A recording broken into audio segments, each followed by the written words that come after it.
Students are taking mental health into their own hands. A group of students from several metro Atlanta school districts are all working toward one goal: improving mental health resources for students in Atlanta public schools. They say that their generation is still suffering from the lingering mental health effects of the pandemic, and it's affecting their academic performance and future success.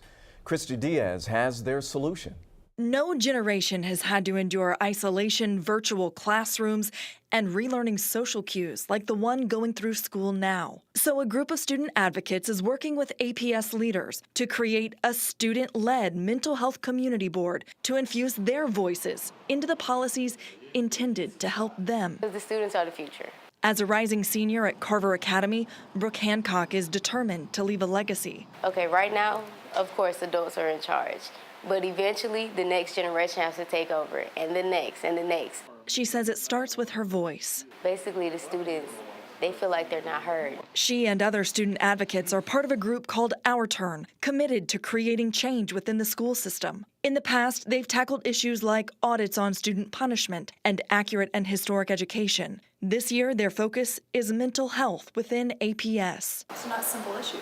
Oh yeah, well, we're not in simple times. Evan Malbrough has a background in voter advocacy, coming from the ACLU. Now he's the leader and gentle guardrail to help these students reach their ultimate goal. You have to live in the current moment to kind of experience it and kind of have a say in it. Riasha Ullah and Neve Sidani don't even attend Atlanta public schools, but they're just as committed to the mission. You might be wondering, okay, so I'm a Gwinnett kid, right? Why does this matter to me?